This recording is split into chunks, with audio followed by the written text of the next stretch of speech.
very interesting day. First time to the dyno with the F20B, and honestly I feel like happy and butthurt and you know, I don't know, it was just a roller coaster of emotions today, just because you know, I got the car on the dyno and started doing pulls, and almost 2 pulls in I noticed that there was a bolt laying on the floor.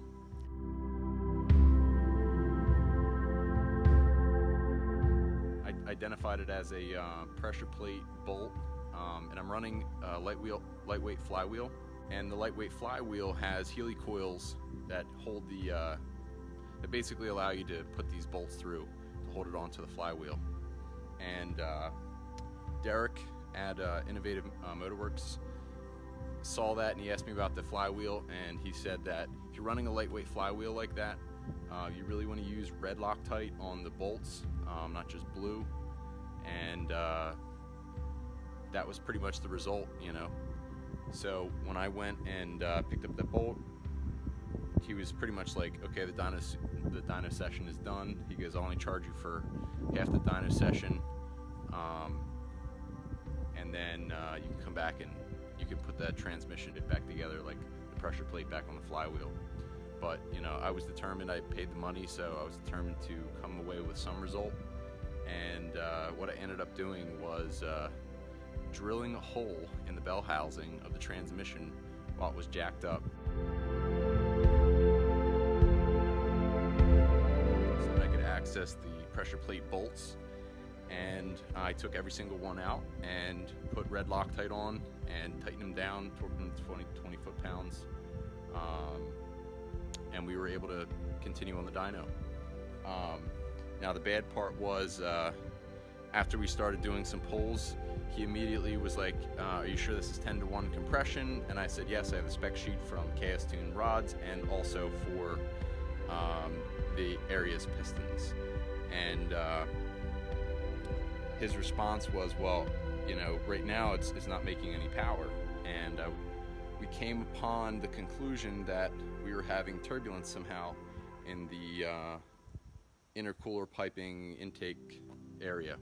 And what we figured out was that I made a big mistake. And I know a lot of people put stuff up on YouTube and you know, on Facebook when they do things right, but you know, you never see when people do things wrong. And I will definitely not be the one to say that I've done everything perfectly throughout this entire build.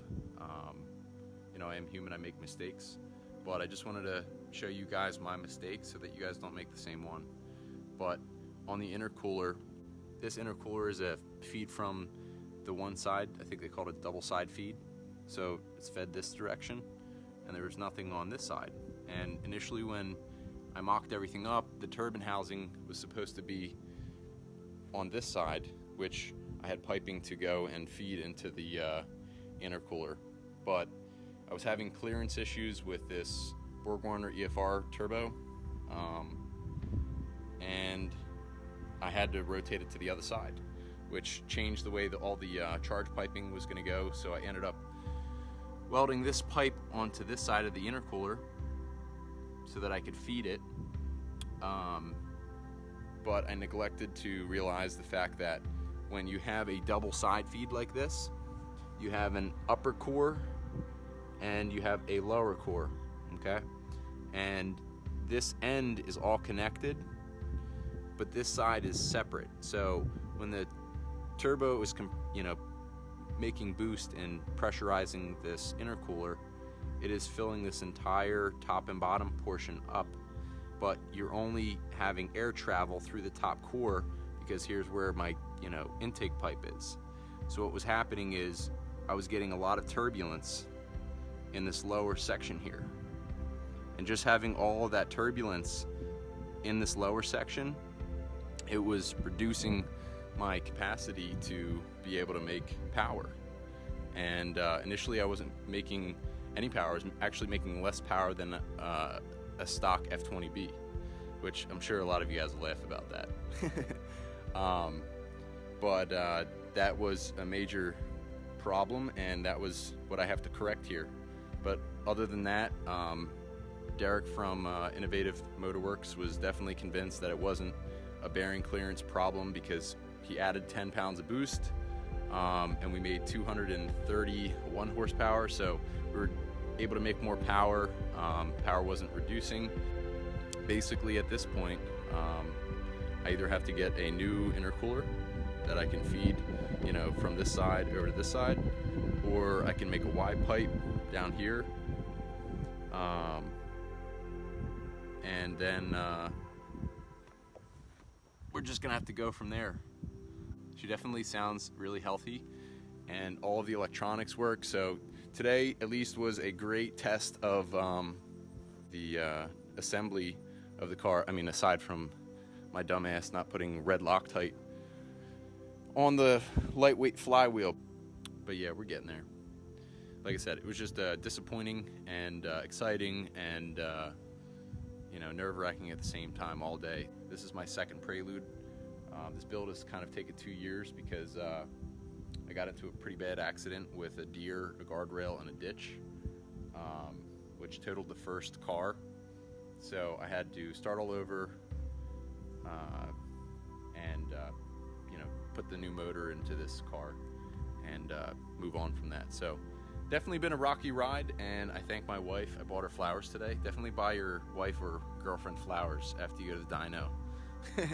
It'll help your future Honda builds. But yeah, I just wanted to let you guys know that I do make mistakes, and I'm sure a lot of other people make mistakes out there too. And just to do your research and trust in yourself and never give up, even when you're on the dyno, if they'll let you. But that's all for today, guys. Yeah, guys, thanks for watching. Thanks for your support. Big shout out to Derek from Innovative Motorworks out in Carlisle, Pennsylvania. He did me a solid and helped me out throughout the day here with this whole thing. And shout out to Lorenzo, Justin Miller, Pancho Sancho, and to Trey Brown, or Trey Be Dippin' on his YouTube channel, for everyone's help and motivation to get this thing together. But yeah, I'm gonna wrap it up, guys. I'll see you guys on the streets or YouTube, or you know, one day, someday, I don't know when, but I'm sure I'll see you later, guys.